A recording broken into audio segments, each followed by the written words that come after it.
The gunshot that killed her husband echoed through Helena Vance's nightmares every single night, and she woke each morning in her small boarding house room in Prescott, Arizona, with her heart racing and her hands trembling against the rough cotton sheets.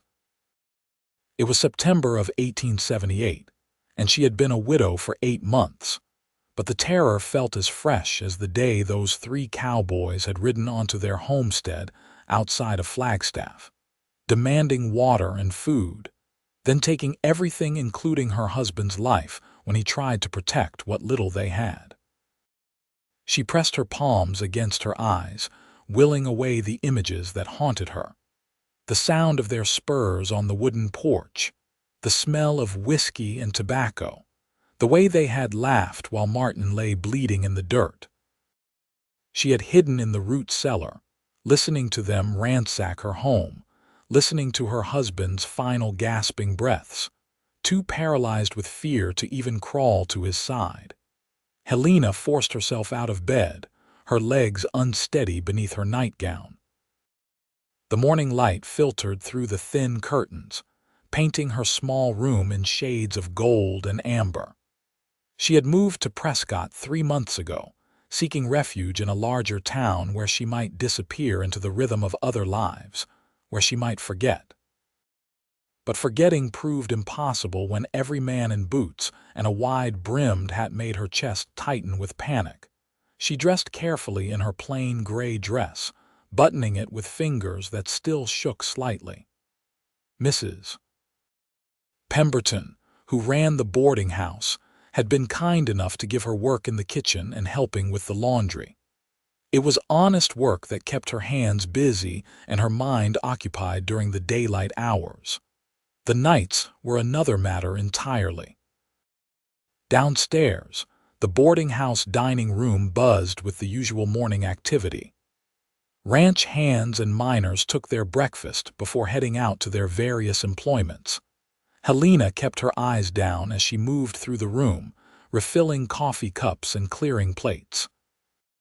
She had learned to make herself invisible to avoid eye contact, to slip through spaces like a shadow. "Miss Vance, would you mind helping Mrs. Pemberton with the shopping today?" The boarding house owner's daughter, a cheerful young woman named Ruth, touched Helena's arm gently. "She has a long list, and her rheumatism is acting up again." Helena nodded, though the thought of navigating the crowded streets made her stomach clench. Of course. An hour later, she found herself on Prescott's main thoroughfare with a basket over her arm and a detailed list in her pocket. The town bustled with activity. Wagons rolled past, kicking up dust that caught in the morning sunlight. Women in bonnets moved between shops, their skirts swishing, and everywhere, there were cowboys. Men in chaps and spurs, men with guns on their hips, men whose very presence made Helena's skin crawl with remembered fear. She kept her head down, moving quickly from the general store to the butcher to the dry goods shop. Her heart hammered against her ribs the entire time, and twice she had to step into alleyways to catch her breath when groups of ranch hands passed too close. At the butcher's shop, she waited her turn, studying the sawdust on the floor rather than looking at the other customers. The bell above the door chimed, and she felt rather than saw someone step up beside her. The faint smell of leather and sage, the jingle of spurs. Her vision tunneled, and she gripped the counter edge to keep from swaying. "Madam, are you all right?" The voice was deep but gentle, concerned rather than threatening. Helena forced herself to look up and found herself staring at a man's chest. She took an involuntary step back, her basket clattering to the floor. "I did not mean to startle you," the man said, and she finally lifted her gaze to his face. He was young, perhaps 25 or 26, with sun-darkened skin and eyes the color of honey in firelight. His dark hair needed a trim, curling slightly at his collar. He wore the unmistakable garb of a working cowboy, worn denim and a leather vest, a red kerchief at his throat, but his expression held only concern as he bent to retrieve her fallen basket. "Here, let me help." "No." The word came out sharper than she intended, almost a gasp. "Please, I can manage." She snatched the basket from him and clutched it against her chest like a shield. The cowboy straightened slowly, holding his hands slightly away from his body in a gesture of peace. Something flickered across his face, understanding perhaps, or maybe just confusion at her reaction. "All right," he said quietly. "I apologize for intruding, madam." He tipped his hat and moved past her to the counter, giving her a wide berth. Helena stood frozen, her heart still racing, ashamed of her reaction but unable to control it. She forced herself to complete her purchase, then fled the shop on trembling legs. The rest of her shopping passed in a blur. By the time she returned to the boarding house, her nerves were frayed to breaking. She helped Mrs. Pemberton put away the supplies, then escaped to her room, claiming a headache. It was not entirely a lie. The tension in her shoulders had crawled up into her skull, pulsing behind her eyes. She lay on her bed fully clothed, staring at the ceiling, and wondered if she would ever feel normal again. If she would ever be able to look at a man without seeing those three faces, without hearing Martin's choked cry, without reliving her own cowardice as she huddled in the darkness while her husband died. The next morning brought more of the same. Helena moved through her duties like a ghost, speaking only when spoken to, avoiding the eyes of the men who boarded at Mrs. Pemberton's establishment. She had become an expert at making herself small, at disappearing. But fate, it seemed, had other plans. "Helena, dear," Mrs. Pemberton said after the breakfast dishes were cleared. "My nephew has just arrived from Texas. He will be staying with us while he works at the McAllister Ranch. I have put him in the room at the end of the hall, but I wondered if you might take up some fresh linens. My knees are simply not up to those stairs this morning." Helena agreed, grateful for a task that kept her away from the common areas. She gathered the linens and climbed the narrow stairs to the second floor. The boarding house was quiet at this hour, most of the residents already gone for the day. She knocked softly on the door at the end of the hall. "Come in." She recognized the voice immediately, the same gentle drawl from the butcher's shop. Her hand froze on the doorknob, and she considered simply leaving the linens in the hallway and fleeing. But Mrs. Pemberton had been so kind to her, and she could not repay that kindness with rudeness to her nephew. Helena opened the door, keeping her eyes fixed on the linens in her arms. "Mrs. Pemberton sent fresh sheets, sir. Thank you kindly. You can just set them on the chair there." She moved quickly into the room, acutely aware of his presence. He was unpacking a worn saddlebag, his back to her. She placed the linens where he indicated and turned to leave, but his voice stopped her. "I believe we met yesterday, at the butcher's shop."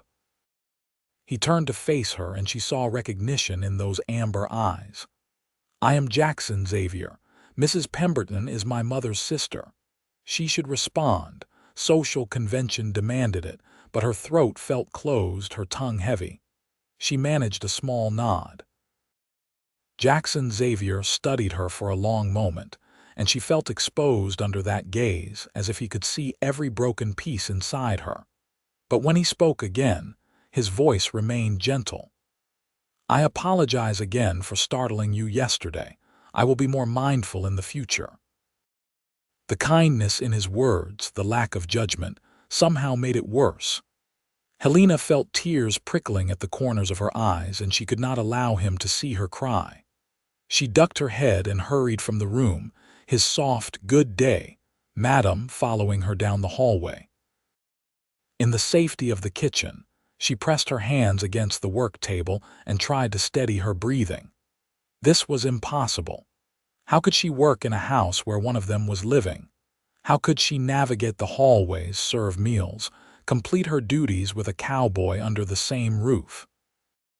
But she had nowhere else to go.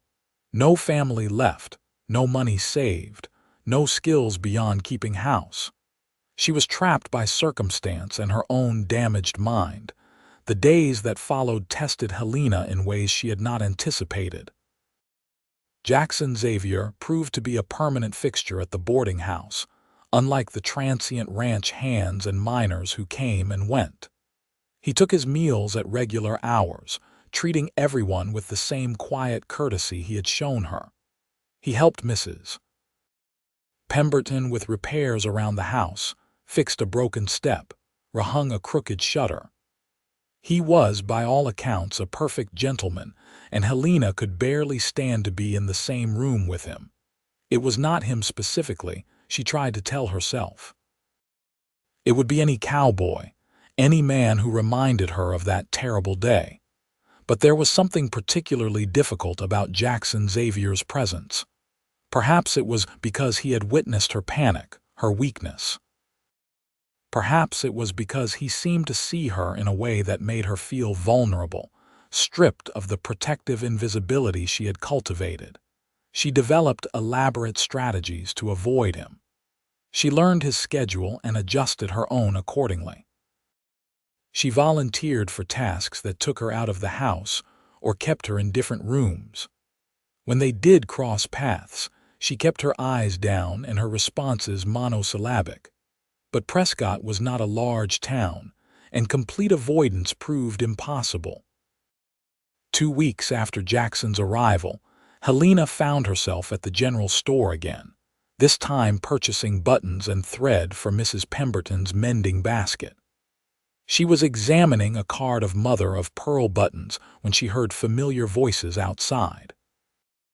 Through the store window, she could see Jackson Xavier with 2 other cowboys, all 3 of them laughing at something one had said. The panic hit her like a physical blow. 3 cowboys, 3 men in hats and spurs standing together, laughing. Her vision grayed at the edges and the button card fell from her nerveless fingers. She could not breathe. The room spun around her and she gripped the counter edge, certain she was about to faint. Miss Vance, Helena, the store owner's wife, Mrs. Chen, appeared at her elbow, her face creased with concern. "You have gone quite pale. Come, sit down." She guided Helena to a chair in the corner away from the window. "Put your head down, dear. That is it, just breathe." Helena followed the instructions, gulping air, trying to force her racing heart to slow. She felt ridiculous and weak, falling apart at the mere sight of men talking. They had not even been looking at her. They had done nothing threatening.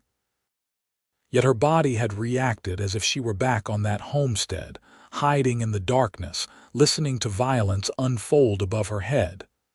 "I am sorry," she whispered when she could finally speak. "I do not know what came over me." Mrs. Chen, a practical woman who had immigrated from China 15 years earlier and built a successful business despite considerable prejudice, regarded her with knowing eyes. "You have the look of someone running from something, or someone." Helena said nothing, but her silence was answer enough. "The mind plays tricks on us when we have been hurt," Mrs. Chen continued gently. "It tries to protect us, but sometimes the protection becomes a prison. You are safe here, Miss Vance. Those men outside are good men. Jackson Xavier in particular has a reputation for fairness and kindness." "I know," Helena said, and she did. Logically, she knew. But logic had no power over the terror that seized her at unpredictable moments. "I know he is not dangerous, but knowing and believing are different things." Mrs. Chen nodded, then returned to the counter to complete Helena's purchase. When she came back with the wrapped parcel, she pressed it into Helena's hands along with a small paper bag. "Chamomile and lavender. Make it into tea before bed. It will not solve everything, but it may help you rest." Helena thanked her, touched by the unexpected kindness. She waited until the cowboys outside had moved on before leaving the store, then hurried back to the boarding house with her head down. That evening, as she helped serve dinner, she felt Jackson's eyes on her several times. Each time she glanced up, he looked away, returning his attention to his meal or to the conversation around him. But there was a quality to his attention that suggested he was aware of her in a way the other boarders were not. It made her self-conscious, though she could not have said whether the feeling was entirely unpleasant. After dinner, she retreated to her room and made tea with Mrs. Chen's herbs. The fragrant steam rose from her cup, and she breathed it in, trying to let it soothe her jangled nerves. Outside her window, the Arizona evening painted the sky in shades of purple and orange. Prescott settled into its nighttime rhythms, saloon music drifting on the warm air, horses nickering in nearby stables.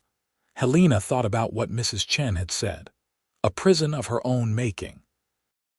She had been so focused on surviving, on simply getting through each day without falling apart, that she had not considered what came after survival. Could she truly live the rest of her life like this, jumping at shadows, afraid of half the population? Martin would not have wanted this for her. Her husband had been a gentle man, a farmer who loved the land and had dreams of building something lasting. He would be heartbroken to see what she had become, how fear had hollowed her out and left only a shell behind. But knowing what Martin would want and finding the courage to pursue it were very different things. Helena finished her tea and prepared for bed, hoping the herbs would grant her at least one night without nightmares. They did not. She woke at 3 in the morning, gasping and soaked with sweat, the echo of gunfire still ringing in her ears. She lit her lamp with shaking hands and sat up, knowing sleep would not return. Her small room felt suffocating, the walls pressing in. She needed air, space, something to ground her in the present rather than the past. Helena pulled a shawl over her nightgown and slipped quietly into the hallway. The boarding house was silent, everyone else lost to sleep. She made her way downstairs and out onto the back porch, which overlooked Mrs. Pemberton's small vegetable garden. The night air was cool against her overheated skin, and she breathed deeply, trying to calm herself. Cannot sleep, she spun around, her heart leaping into her throat. Jackson Xavier sat in one of the porch chairs, barely visible in the shadows. She had walked right past him without noticing. "I am sorry," he said quickly, seeing her alarm. "I did not mean to frighten you. I suffer from occasional insomnia myself. Sometimes the night air helps." Helena clutched her shawl tighter, her first instinct to flee back inside. But something kept her rooted to the spot. Perhaps it was exhaustion from another broken night. Perhaps it was the understanding in his voice. Perhaps it was simply that she was tired of running.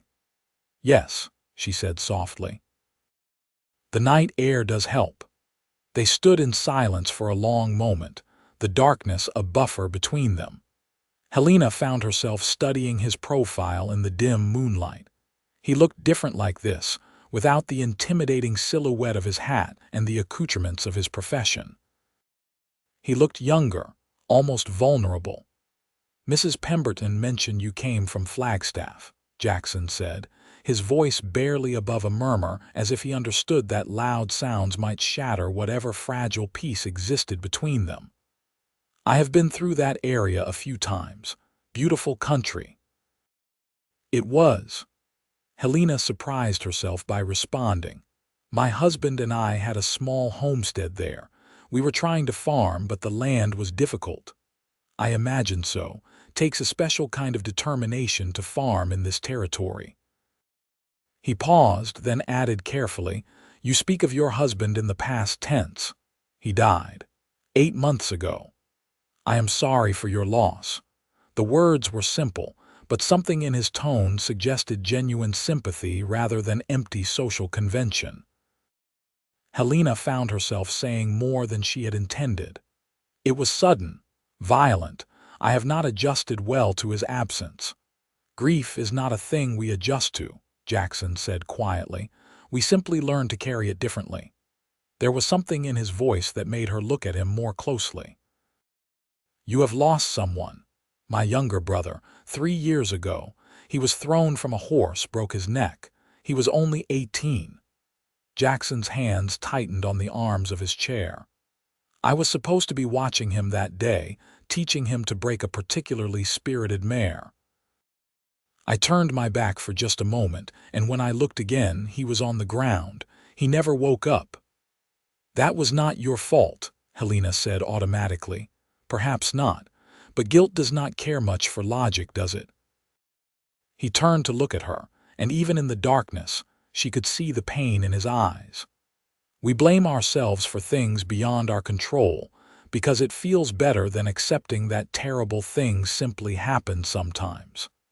Helena absorbed his words, recognizing the truth in them. How many times had she blamed herself for hiding, for not trying to stop those men, for surviving when Martin had not? The guilt was almost easier to bear than the randomness of tragedy, the senselessness of violence. I should return to bed, she said, though she made no move to go. Thank you for not taking offense at my behavior. I know I have been rude. You have been nothing of the sort, Jackson replied. You have been hurt, and you are doing your best to heal. There is no rudeness in self-protection. Something in Helena's chest loosened at his words, a knot she had not realized she was carrying. She offered him a small nod, then slipped back inside, her mind quieter than it had been in months. The next morning, she found herself less anxious when Jackson appeared for breakfast. He nodded at her politely, said nothing about their midnight conversation, and went about his day. But something had shifted between them. Some invisible wall had lowered just slightly. Over the following weeks, they fell into an odd sort of routine. Helena still avoided him during the day, still felt her pulse quicken when he entered a room. But several nights a week, when nightmares drove her onto the back porch, she would find him already there, and they would share the darkness in companionable silence or quiet conversation. He never pushed, never asked questions that might force her to relive her trauma. Instead, he told her about his work at the McAllister Ranch, about the horses he was training, about the vast Arizona landscape he explored on his rides. He told her about growing up in Texas, about his parents who still ran a small ranch outside of Austin, about his brother whose memory he carried like a stone in his chest. And slowly, carefully, Helena began to tell him about her life before the tragedy, about growing up in St.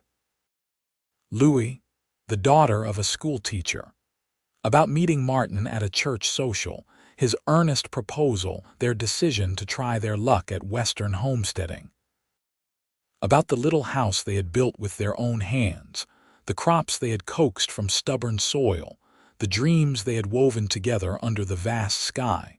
She did not tell him about that terrible day, could not force the words past the barrier her mind had erected around the memory. But he seemed to understand what she was not saying, filling in the gaps with the careful intuition of someone who had known loss himself. The McAllister Ranch is having a gathering next Sunday, Jackson mentioned one night in late October. They sat on the porch steps now rather than separate chairs, a gradual closing of distance that neither of them had consciously decided, but that had happened nonetheless. All the local ranchers and townspeople are invited. There will be food and music, dancing if folks are inclined. Helena felt her chest tighten at the thought. A gathering meant crowds, meant cowboys, meant exposure to all the things that triggered her panic. That sounds nice, she said carefully, the polite deflection she had perfected. It does, Jackson agreed. Though I confess such events can be overwhelming for me as well. Too many people, too much noise. I find myself longing for quiet corners. Helena glanced at him, surprised. He seemed so steady, so comfortable in his own skin. It had not occurred to her that he might struggle with social situations. I am going because Mrs. Pemberton wishes to attend, and she needs someone to drive her wagon, Jackson continued. She mentioned that she had invited you as well, but you had declined. I thought perhaps if you knew there would be someone there who also appreciated quiet corners, you might reconsider. It was not quite an invitation, not quite pressure, just an offering, a possibility. Helena turned it over in her mind. The thought of attending still made her nervous, but the thought of going with Jackson, of having someone who understood her struggles nearby, made it seem almost manageable. "I will think about it," she said finally. "That is all I ask." He stood, stretching slightly. "I should turn in. Early morning tomorrow. We are moving cattle to the southern pasture." "Jackson," Helena said, and it was the first time she had used his given name.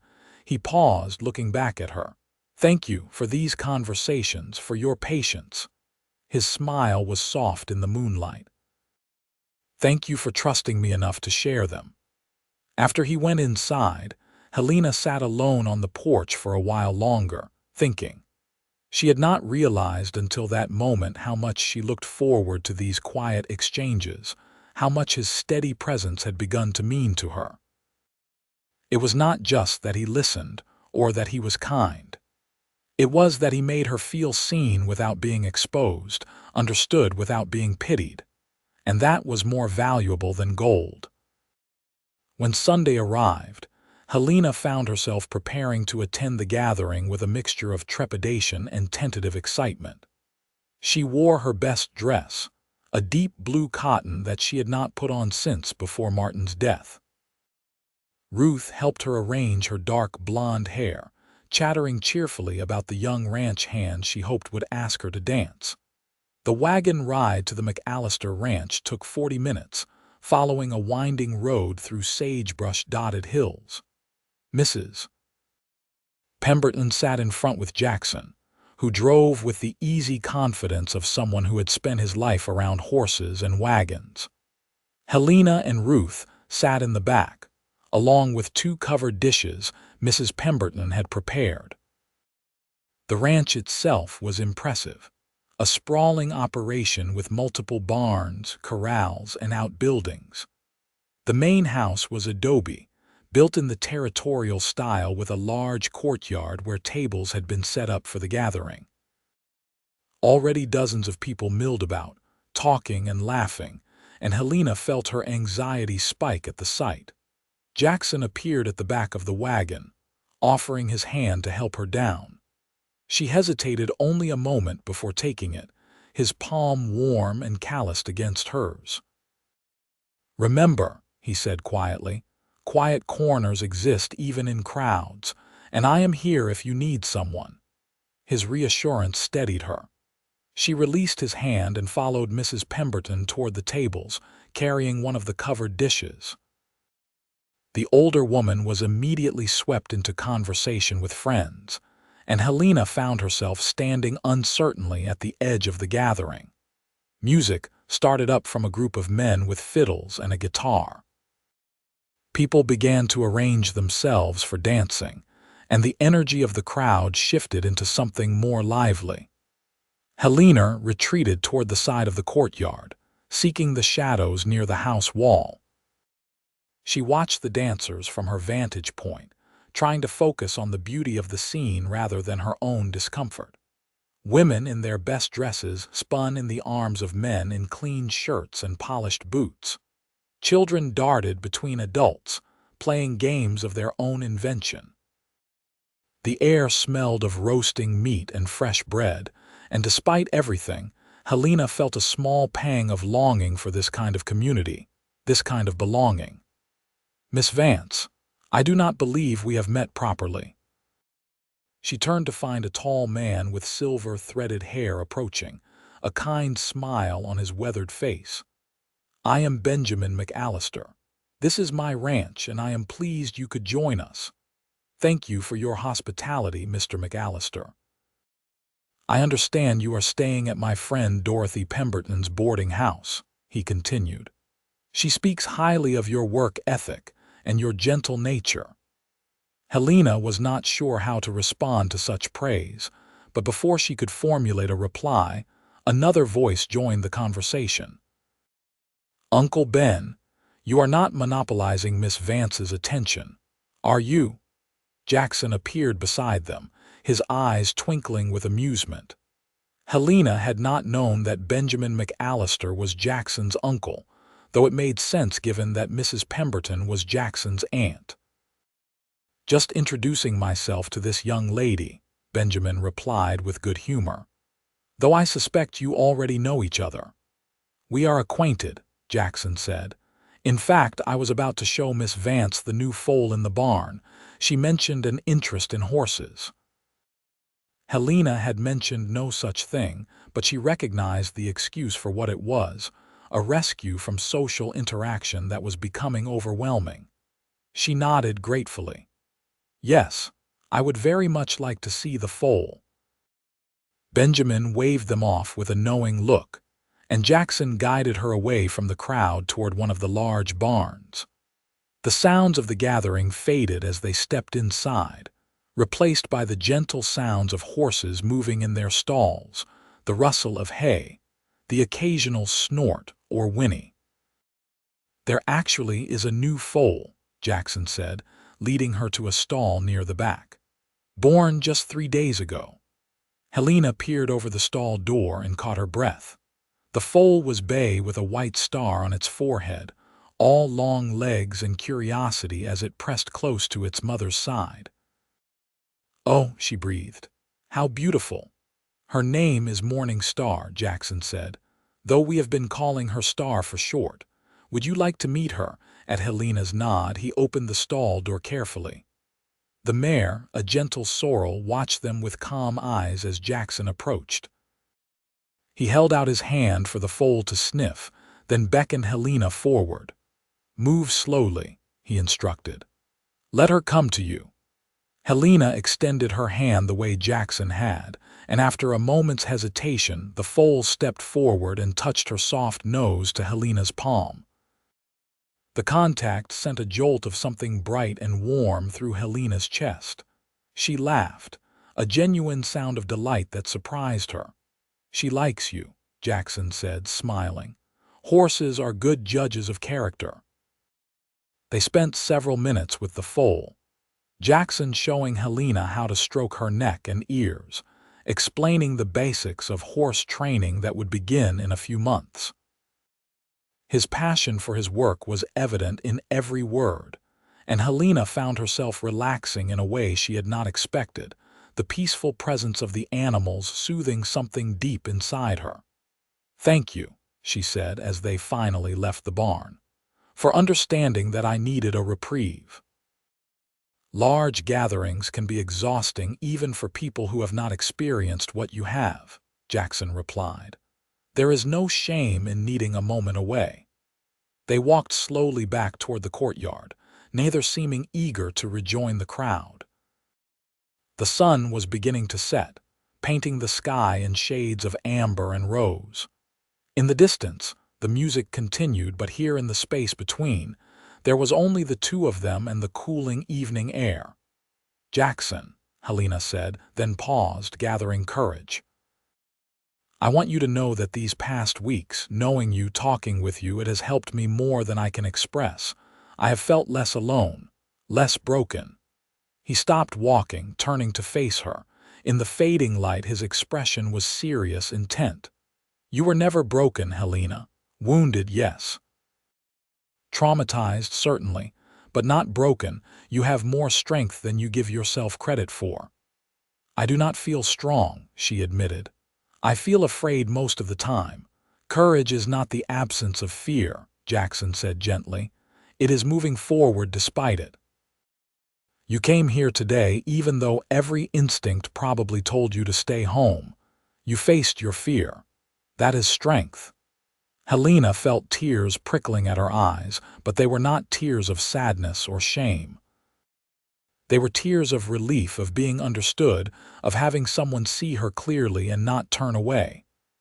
"How did you become so wise?" she asked, trying to lighten the moment.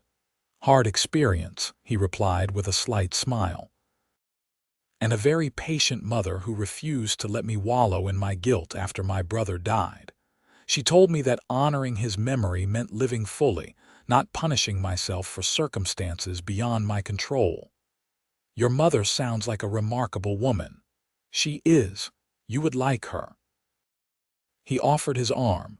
"Shall we return? I believe Mrs. Pemberton will worry if we stay away too long." Helena took his arm, noting how natural the gesture felt, how her usual panic did not materialize at the contact.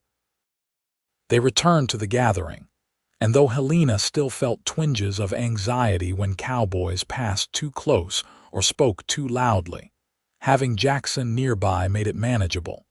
She even accepted a plate of food and sat with Mrs. Pemberton and her friends, half listening to their conversation while watching the dancers. As the evening wore on, Jackson was pulled away by various ranch hands wanting to discuss horses or work matters. Helena observed him from a distance, seeing how easily he moved among the crowd, how people gravitated toward him. He was well liked, she realized, respected.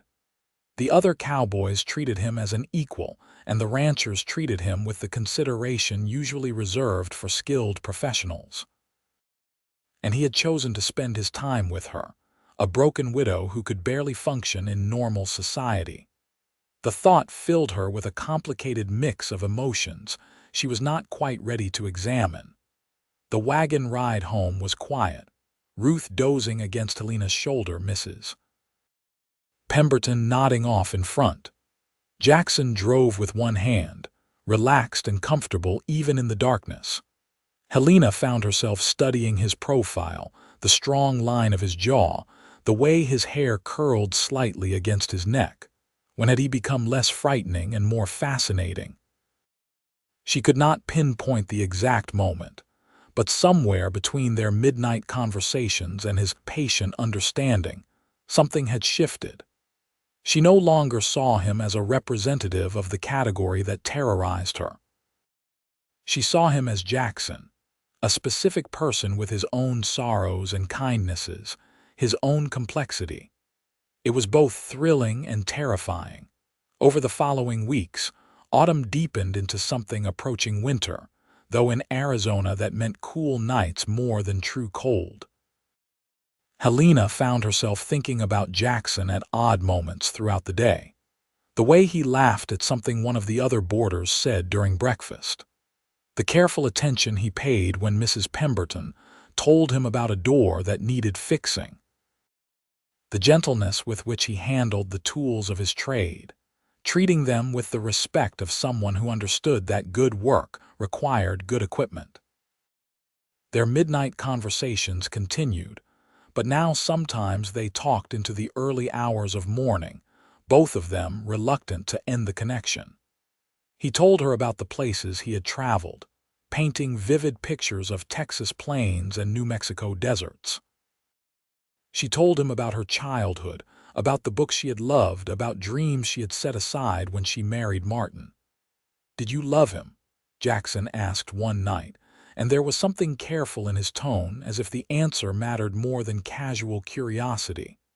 "Yes," Helena said honestly. "But perhaps not in the way romantic novels describe. Martin was kind and steady, and I cared for him deeply. But I was very young when we married, barely 19. I think I loved the idea of adventure more than I understood what love truly meant.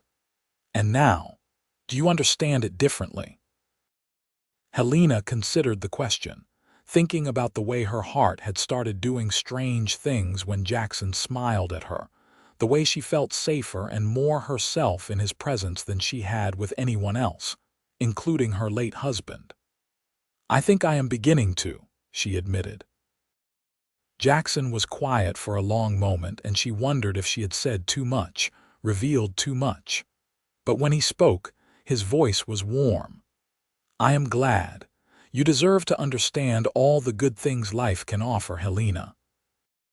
Winter arrived in early December, bringing cooler temperatures and occasional rain. The boarding house took on a cozier atmosphere, fires lit in the common rooms, heavier quilts on the beds. Helena found herself volunteering to help with tasks she knew would put her in Jackson's path, and she was fairly certain he was doing the same. Mrs. Pemberton noticed, of course. "That nephew of mine seems quite taken with you," she mentioned one afternoon as she and Helena worked on mending. "And unless I am much mistaken, the feeling is mutual." Helena felt heat rise to her cheeks. "He has been very kind." "Kind," Mrs. Pemberton laughed. "My dear girl, the way that young man looks at you has nothing to do with kindness and everything to do with affection." "Deep affection, if I am any judge." "I am still in mourning," Helena protested weakly. "It has not even been a year since Martin died." "Mourning is in the heart, not the calendar," Mrs. Pemberton said wisely. "And from what you have told me of your husband's character, I doubt he would want you to spend the rest of your life alone out of some sense of obligation to his memory." The words echoed what Helena had been thinking herself, but had been afraid to acknowledge. Martin had been a good man, but he was gone. She was still here, still living, and the feelings growing in her heart for Jackson Xavier were too powerful to ignore. That night when they met on the back porch, Helena found Jackson in a contemplative mood. He stood at the railing, looking out at the dark garden, his expression troubled. "What is wrong?" she asked, joining him. "I received a letter from my parents today," he said. "They want me to come home for Christmas. It has been 3 years since I have made it back to Texas for the holiday, and my mother is rather insistent." Helena felt her stomach drop. "How long would you be gone?" 2 weeks, perhaps 3, depending on weather and travel conditions." He turned to face her. "I do not want to go, Helena. Or rather, I want to see my family, but I do not want to leave you." The admission hung in the air between them, charged with all the things they had not yet said to each other. Helena's heart hammered against her ribs. "Why?" she whispered. Jackson stepped closer, and for the first time, she did not feel the instinct to retreat. "Because somewhere in the past months, I have fallen in love with you. Because your courage and your strength and your gentle heart have captured me completely. Because I think about you every moment of the day, and the thought of being apart from you, even for a few weeks, feels unbearable." Helena stared at him, the words she had longed to hear and feared in equal measure washing over her. "Jackson, you do not have to say anything," he said quickly. "I know this is complicated. I know you are still healing, still processing everything that happened to you. I am not asking for anything you are not ready to give. I just needed you to know how I feel." But Helena was done with fear, done with letting trauma dictate her choices. Life was too short and too precious to waste. She reached out, her hand trembling only slightly, and placed it against Jackson's chest. She could feel his heart beating fast beneath her palm, matching the rhythm of her own. "I am terrified," she said softly. "Terrified of what I feel for you. Terrified that something will happen. Terrified that I will lose you the way I lost Martin.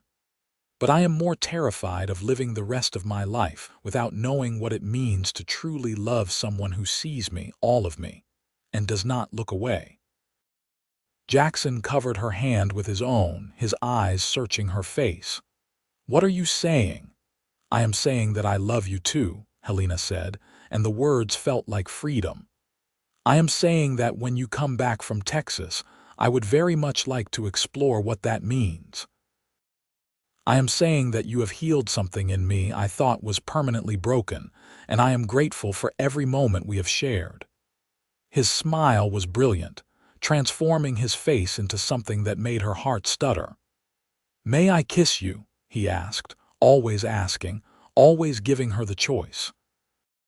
"Yes," she breathed. He cupped her face gently, giving her time to change her mind to pull away. But Helena did neither. When his lips met hers, soft and careful and full of promise, she felt the last walls around her heart crumble. This was nothing like the dutiful affection she had shared with Martin. This was fire and safety combined, passion tempered with patience, desire wrapped in respect. When they finally parted, both were breathing hard.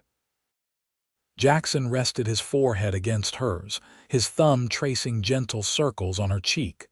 "I will come back to you," he promised. "I will always come back to you." "I will be here," Helena replied, waiting. The 2 weeks before Jackson's departure passed in a sweet blur. They were more open with their affection now, though still proper by the standards of the time. He held her hand during their evening conversations. She leaned against his shoulder when they sat together. They stole kisses in quiet corners, each one deepening the bond between them. Mrs. Pemberton watched with approving eyes, and Ruth teased them mercilessly but kindly. Even the other boarders noticed the change, offering gruff congratulations and good-natured ribbing. On the morning Jackson was to leave, Helena woke early to help prepare his travel supplies.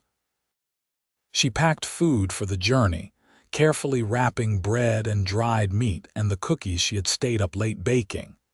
Her hands were steady as she worked, though her heart ached at the thought of his absence.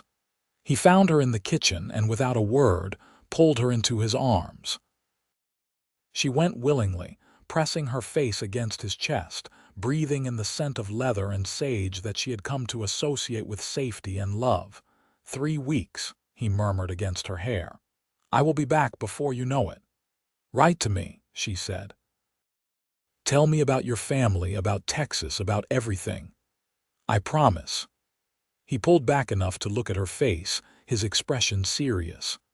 "Helena, when I return, I am going to ask you something important. I want you to have time to think about your answer while I am gone." She knew what he was going to ask. She could see it in his eyes, in the way he held her, in the weight of his words. "Jackson, just think about it," he said, pressing a gentle kiss to her forehead. "That is all I ask." The wagon that would take him to the station was waiting outside. Helena walked with him, her hand tucked in the crook of his elbow. Mrs. Pemberton and Ruth stood on the porch, waving farewell. Jackson loaded his bags, then turned to Helena one last time. "I love you," he said, not caring who heard. "I love you too," she replied. "Travel safely." She watched until the wagon disappeared around the corner, then stood staring at the empty street for a long moment. When she finally turned back to the boarding house, Mrs. Pemberton was waiting with a knowing smile. "Come inside, dear. Keeping busy will make the time pass faster." The older woman was right. Helena threw herself into her work, cleaning and cooking and helping with the other boarders. But the nights were the hardest. Without Jackson's presence, without their conversations and stolen moments, the boarding house felt empty. She found herself on the back porch alone, staring at the stars and wondering what he was doing, if he was thinking of her. His first letter arrived a week after his departure, and Helena clutched it like treasure as she hurried to her room to read in private. "My dearest Helena, I am writing this from a way station 2 days outside of El Paso. The journey has been uneventful but tedious. I find myself missing you with an intensity that surprises me, given that we have only been parted a week. Every sunset makes me think of the evenings we spent talking, and I find myself looking for you in quiet corners, wanting to share my observations with you. The landscape here is different from Arizona, flatter and somehow more lonely. Or perhaps it simply feels lonely because you are not beside me to appreciate it. I spoke with a fellow traveler yesterday who noticed my distraction and asked if I was suffering from lovesickness. When I confirmed that I was, he laughed and said it was a good affliction for a young man to have. I quite agree. I should reach my parents' ranch within a few days. I confessed to some nervousness about seeing them after so long, about returning to places filled with memories of my brother. But I find that the pain is different now, less sharp and more bittersweet. You have taught me that healing is possible, even when it seems impossible. For that gift alone, I would love you forever. Think of me, as I am constantly thinking of you. Yours always, Jackson. Helena read the letter 3 times, then folded it carefully and placed it in the drawer of her bedside table. She spent the evening composing her reply, trying to capture in words how much she missed him, how the house felt wrong without him in it, how she found herself saving up observations and stories to tell him before remembering he was not there to hear them. More letters followed over the next weeks. Jackson wrote about his parents' delight at his visit, about the ranch he had grown up on, about the complicated emotions of being in his brother's old room. He wrote about Christmas with his family, about his mother's tears when he mentioned Helena, about his father's stern advice to treat a good woman with the respect she deserved. Helena wrote back about the daily life of the boarding house, about Mrs. Pemberton's gossip, about the winter rains that had turned Prescott's streets to mud. She wrote about her own memories of Christmases past, about the future she was beginning to imagine, about the hope that had taken root in her heart. And slowly, carefully, she thought about Jackson's unasked question, marriage. He wanted to marry her. She knew it as certainly as she knew her own name, and the thought, which should have terrified her, instead filled her with a quiet joy. She wanted to wake up beside him every morning. She wanted to build a life with him, whatever that life might look like. She wanted to face her fears and her healing with him as her partner.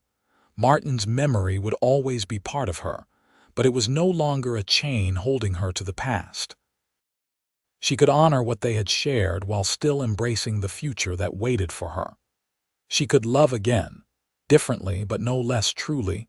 3 weeks after Jackson's departure, Helena stood on the main street of Prescott, scanning the arriving passengers from the afternoon stage. Her heart pounded with anticipation, and she smoothed her dress nervously, wanting to look her best. Then she saw him. He spotted her at the same moment, his face breaking into a smile that could have lit the entire territory.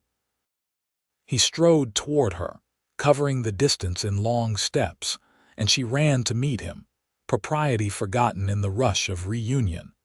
He caught her up in his arms, lifting her off her feet, and she laughed with pure joy as he spun her around. When he set her down, they were both grinning like fools, and she did not care who saw or what they thought. "You are here," she said unnecessarily. "I am here," he confirmed, "and I am never leaving again unless you come with me."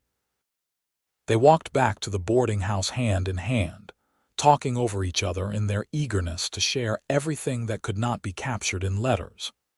Mrs. Pemberton greeted Jackson with a warm embrace, and Ruth immediately demanded to hear all about Texas. But that evening, after dinner and conversation and the bustle of homecoming had faded, Jackson pulled Helena aside. "Walk with me," he asked. She nodded, and they slipped out into the cool December night. He led her to the back porch, their place, where so much had begun and grown between them. The stars were brilliant overhead, unobscured by clouds. "I have thought of little else but you for 3 weeks," Jackson said, taking both her hands in his. "Being away from you made me realize how essential you have become to my happiness, to my sense of home. Helena, I know we have only known each other a few months. I know you have been through terrible things and are still healing. But I also know with absolute certainty that I want to spend the rest of my life with you." He released one of her hands to reach into his pocket, pulling out a small box. When he opened it, a simple gold band caught the starlight. "This was my grandmother's ring. My mother gave it to me before I left Texas, said she knew from my letters that I had found the woman I wanted to marry.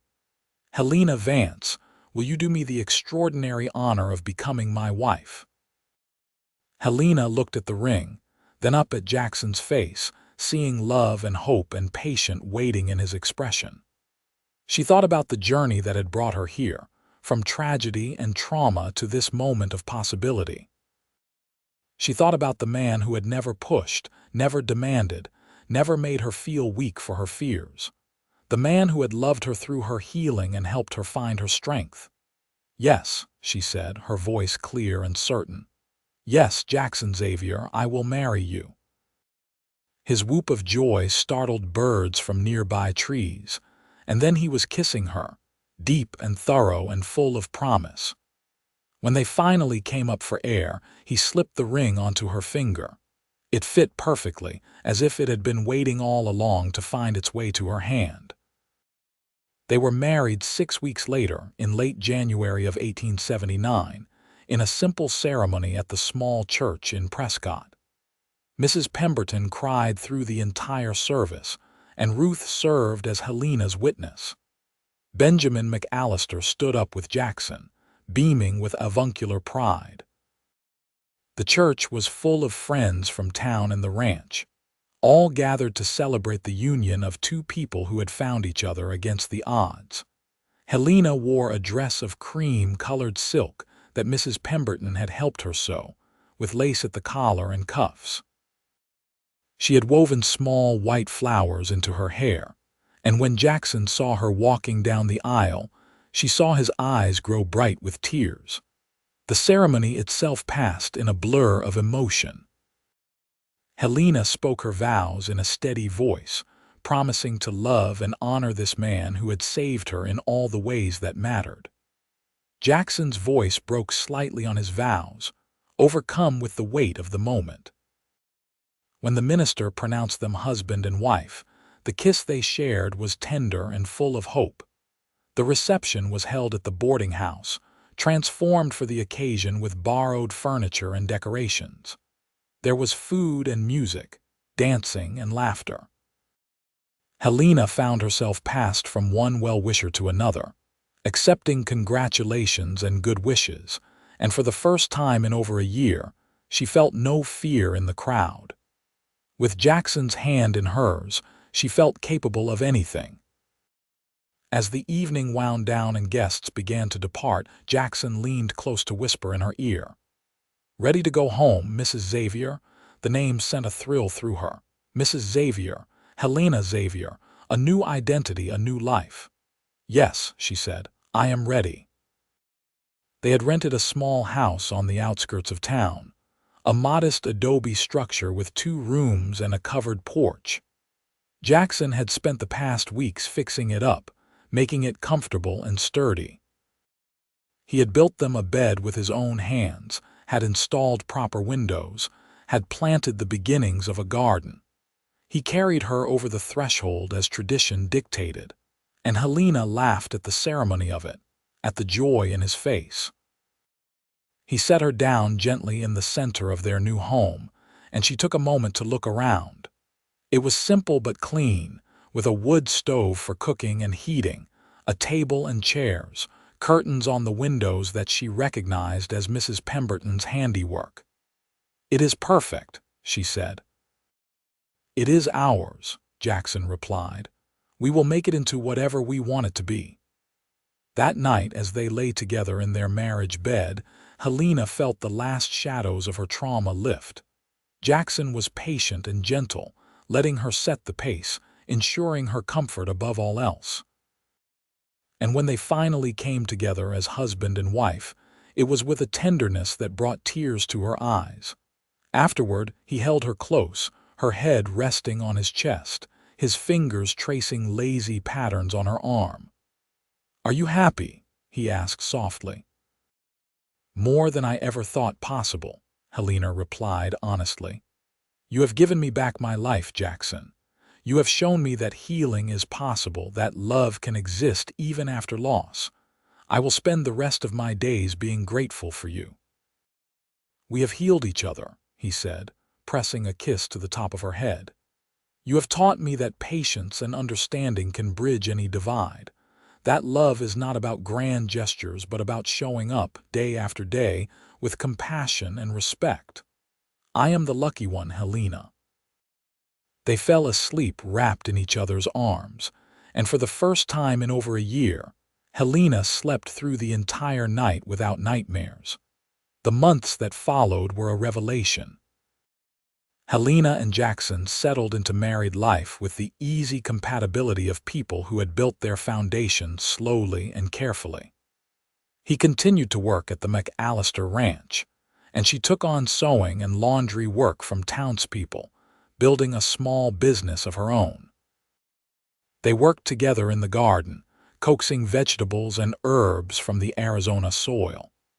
They spent their evenings talking and reading, sometimes in conversation and sometimes in comfortable silence. Helena discovered joy in small things. The way Jackson always brought her wildflowers when he found them on his rides. The ritual of preparing his lunch each morning, knowing he would think of her when he ate it. The way he would pull her into his arms and dance with her in their small front room, humming melodies he remembered from his childhood. She also discovered that healing was not a straight line. There were still moments when a group of cowboys would pass on the street and her heart would race. There were still nights when nightmares woke her, gasping and afraid. But now she had Jackson beside her, anchoring her to the present, reminding her that she was safe and loved. The fear may never completely go away, she confessed to him one evening after a particularly difficult day. And I hate that I let what happened still have power over me. The fear is not weakness, Jackson said, holding her close. It is a scar from a terrible wound. Scars fade, but they rarely disappear completely. What matters is that they no longer define you. You are so much more than what was done to you, Helena. You are strong and kind and brave, and I see that even when you cannot. His words, as always, helped. Over time, Helena found that the good days began to outnumber the bad. She made friends in town, women who appreciated her sewing skills and enjoyed her quiet company. She helped Mrs. Pemberton at the boarding house occasionally, maintaining that connection. She even found herself able to help serve meals when the boarding house was particularly full, moving among the cowboys and ranch hands with only minor twinges of anxiety. In the summer of 1879, Helena realized she was pregnant. The discovery filled her with a complex swirl of emotions. Joy at the thought of creating a life with Jackson, fear about her ability to be a good mother given her struggles, excitement about this new chapter. When she told Jackson, he was overcome with emotion. He gathered her into his arms, laughing and crying at once, and spun her around their small house. "We are going to have a baby," he kept repeating, as if saying it aloud would make it more real. "A baby, Helena." "Are you happy?" she asked, though his reaction made the answer obvious. "Happy does not begin to cover it," he said, cupping her face in his hands. "You have already given me more than I ever dreamed of having, and now this. A child, our child. It feels like a miracle." They prepared for the baby's arrival with the help of their community. Benjamin McAllister gave them a beautifully crafted cradle he had made years before for his own children. Mrs. Pemberton and Ruth organized a gathering where the women of Prescott brought gifts of blankets and clothing and advice. Jackson built additional furniture, a rocking chair for nursing, shelves for baby things, a small chest for storing clothes. Helena's pregnancy progressed smoothly. She felt healthy and strong, glowing with the changes in her body. Jackson was attentive to the point of being comically overprotective, insisting she rest frequently and refusing to let her lift anything heavier than a teacup. She teased him about his hovering, but secretly loved his devotion. In March of 1880, their son was born after a long but uncomplicated labor. Jackson paced outside while Mrs. Pemberton and the midwife attended Helena, and when he was finally allowed in to meet his child, his face was streaked with tears. "A boy," Helena said softly, exhausted but radiant. "We have a son." Jackson carefully took the tiny bundle, staring down at the small face with an expression of complete awe. "He is perfect," he whispered. "Absolutely perfect. What should we name him?" They had discussed names for months but never settled on one definitively. Now, looking at their son, Helena knew. "Martin," she said, "for my first husband, He would have loved being a father, and I want to honor his memory by giving his name to our child, and perhaps James for a middle name after your brother." Jackson looked up at her, his eyes shining. "Martin James Xavier. It is a strong name, a good name. Are you certain?" "I do not want you to feel obligated. I am certain," Helena interrupted. "Both of them were part of our journey to each other. It feels right to carry them forward with us." Their son thrived, a happy baby with Jackson's amber eyes and Helena's smile. Parenthood transformed them both in unexpected ways. Jackson was patient and gentle with the baby, singing him lullabies and walking him around the house when he fussed. Helena discovered reserves of strength she had not known she possessed, managing sleepless nights and constant demands with grace. As Martin grew, the Xavier house filled with laughter and joy. Helena found that focusing on her son's needs left less room for dwelling on past trauma. She still had difficult moments, but they became increasingly rare. Jackson continued to be her anchor, supporting her through the challenges while celebrating her victories. They expanded their home, adding a second bedroom and a larger kitchen. Jackson took on more responsibility at the McAllister Ranch, eventually becoming foreman. Helena's sewing business grew, and she took on an apprentice, a young Mexican girl named Rosa who needed skills to support her family. Their roots in Prescott deepened, intertwining with the community until they were an integral part of the town's fabric. In 1882, Helena gave birth to their daughter, whom they named Grace. She was a spirited child from the start, with dark curls and a stubborn streak that reminded everyone of her father. Martin, now 2, was fascinated by his baby sister, always wanting to help care for her. Jackson flourished in his role as father and husband. He had found the family he had feared he would never have after his brother's death, and he treasured every moment. He taught Martin to ride as soon as the boy was old enough, patient and encouraging. He sang Grace to sleep every night, his deep voice rumbling through lullabies. He loved Helena with a steadiness that never wavered, through sleepless nights and chaotic days and all the beautiful mess of building a life together. For Helena, the years brought a peace she had never thought possible. She could walk through Prescott without fear. She could smile at cowboys on the street and see them as individuals rather than threats. She had built a life full of love and purpose, surrounded by people who cared for her. On their 5th wedding anniversary, Jackson took her back to the church where they had married. They stood in the empty sanctuary, holding hands, remembering that cold January day when they had pledged themselves to each other.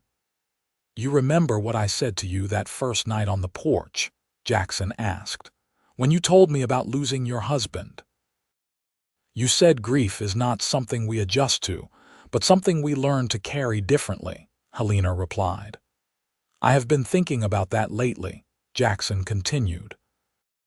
"About how we both came to each other carrying grief and pain, and how we helped each other find ways to carry those burdens that did not destroy us. You were afraid of cowboys, afraid of men like me, and you had every reason to be, but you gave me a chance. You let me prove that patience and understanding could bridge the gap between your fear and your healing." Helena squeezed his hand. "You never pushed. You never demanded. You simply showed up day after day, offering kindness without expecting anything in return. You proved that not all cowboys are dangerous, that not all men will hurt me. You proved that love can heal even the deepest wounds." "We healed each other," Jackson said, echoing the words from their wedding night. "And we built something beautiful in the process." They kissed in the quiet sanctuary, a reaffirmation of vows and love, then walked home hand in hand to where their children waited with Mrs. Pemberton, who still doted on them all. The years continued to pass, marked by milestones and memories. Martin grew into a thoughtful boy who loved books and horses in equal measure. Grace became a firecracker of a child, fearless and curious about everything. Jackson and Helena added a third child, another son they named Thomas, in 1885. Their house expanded again, a testament to their growing family. Helena watched her children play in the yard she and Jackson had cultivated, watched them chase each other around the garden and climb the trees Jackson had planted, and felt a contentment so deep it sometimes brought tears to her eyes.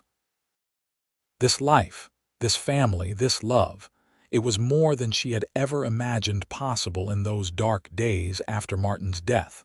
She thought sometimes about the woman she had been, frozen by fear and trauma, barely able to function. She remembered the kindness of strangers who had helped her, Mrs. Chen with her herbs, Mrs. Pemberton with her employment, the townspeople who had accepted her despite her oddness. And most of all, she remembered Jackson, appearing in her life at exactly the moment she needed him most. He had been patient when she needed patience. He had been understanding when she needed understanding. He had loved her through her healing, never demanding she move faster than she was capable of, never making her feel weak for her struggles. He had proved that some cowboys were heroes, not villains. That some men could be trusted with fragile hearts. That love, real love, could heal wounds that seemed unhealable. As the Arizona sun set over their property, painting the sky in familiar shades of amber and rose, Helena stood on her front porch watching her family. Jackson was teaching Martin how to properly care for a saddle while Grace helped by getting in the way and asking 1,000 questions. Baby Thomas sat on a blanket nearby, gurgling happily at nothing in particular. Jackson looked up and caught her watching. He smiled, that warm, open smile that still made her heart skip, and mouthed, "I love you," across the yard. She mouthed it back, then went down the porch steps to join her family. That night, after the children were in bed and the house was quiet, Helena and Jackson sat together on their porch, watching the stars emerge in the darkening sky. It was where they still spent their evenings when weather permitted, talking or sitting in comfortable silence. "Do you ever think about how different things might have been?" Helena asked, her head resting on Jackson's shoulder. "If you had not come to Prescott, if Mrs. Pemberton had not given me work, if we had not met, sometimes," Jackson admitted, "but not with regret." "I believe we were meant to find each other, Helena. Maybe that is foolish romanticism, but I cannot help feeling that everything in our lives led us to that moment in the butcher's shop when you dropped your basket and I tried to help." "I was so afraid of you," Helena said softly. "So certain you would hurt me just because you wore spurs and a hat." "And I was so lost," Jackson replied. "Still carrying guilt about my brother, drifting from ranch to ranch without purpose or direction. We saved each other, Helena. You gave me purpose and a reason to stay in one place. I gave you patience and proof that healing was possible. We gave each other love," Helena said. "Real, lasting, transformative love. The best kind," Jackson agreed. They sat in silence for a while, listening to the night sounds of Arizona, the distant call of coyotes, the rustle of wind through mesquite trees. Their children slept safely inside, their home stood solid around them, their future stretched bright ahead. "Thank you," Helena said suddenly. "For what?" "For being patient with me, for never giving up, even when I was difficult and afraid, for showing me that I could be more than my trauma, for loving me." Jackson turned to face her, cupping her cheek with one calloused hand. "Loving you has been the easiest thing I have ever done," he said. "You are the best part of every day, Helena. You and our children are my whole world." She kissed him, pouring into that kiss all the love and gratitude and joy that filled her heart. When they parted, both were smiling. "Come to bed," Jackson said, standing and offering his hand. "Tomorrow Martin wants to go riding, and Grace will probably demand we take her too, and Thomas will need constant watching. We should rest while we can." Helena took his hand and let him pull her to her feet. They went inside together, checking on their sleeping children before retiring to their own room. As they prepared for bed, moving around each other with the practiced ease of long partnership, Helena reflected on the journey that had brought her here. She had been broken, or so she had thought. Shattered by violence and loss, unable to imagine a future without fear. But Jackson had showed her that broken things could be mended, that patience and love could heal even the deepest wounds, that it was possible to move beyond trauma into something beautiful. She climbed into bed beside her husband, settling into the curve of his body as naturally as breathing. He wrapped his arm around her, pulling her close, and pressed a kiss to her temple. "I love you, Helena Xavier," he murmured. "I love you too, Jackson Xavier," she replied. "Always." As sleep claimed them both, Helena's last conscious thought was of gratitude. For this man, this life, this love. For second chances and patient hearts. For proving that healing was possible and happiness could be found even after the darkest times. The years ahead would bring their own challenges, as all lives do. There would be illnesses and setbacks, financial struggles and difficult decisions. But they would face everything together, Jackson and Helena, partners in the truest sense. The foundation they had built, rooted in patience and understanding and deep abiding love, would hold firm through whatever storms came their way. Their children would grow into good people, shaped by parents who loved each other and them with fierce devotion. Martin would become a teacher, Grace a rancher like her father, Thomas a skilled carpenter. All would carry forward the lessons their parents taught about compassion and patience and the healing power of love. Jackson and Helena would grow old together in their little house on the outskirts of Prescott, surrounded by grandchildren and great-grandchildren, still holding hands and watching stars from their front porch. And when people asked them the secret to a long and happy marriage, they would smile at each other and say the same thing every time. "Patience," Jackson would say. "And love," Helena would add. "But mostly patience," they would conclude together, laughing. Because that cowboy with his gentle eyes and understanding heart had proved what Helena most needed to learn. That healing takes time. That some wounds run so deep, they never completely close. But that with patience, with compassion, with someone willing to stand beside you through the darkest nights and the brightest days, even the most broken heart can learn to love again. And in the wild Arizona territory in the last decades of the 19th century, in a small house with a garden and a front porch perfect for watching stars, Helena Vance Xavier had found something she thought lost forever. She had found peace. She had found purpose. She had found home. Most importantly, she had found love. The kind of love that transforms and heals, that lifts up and never tears down, that weathers every storm and celebrates every joy. The kind of love that only comes when patience and time and two wounded souls find each other and decide to heal together. It was not the love of storybooks or romantic tales. It was better. It was real, built on a foundation of mutual respect and understanding, strengthened by shared struggles and victories.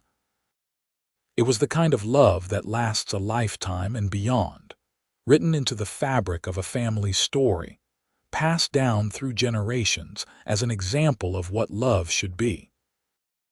And it all started with a cowboy who understood that patience can heal the deepest wounds, and a widow who was brave enough to let him prove it.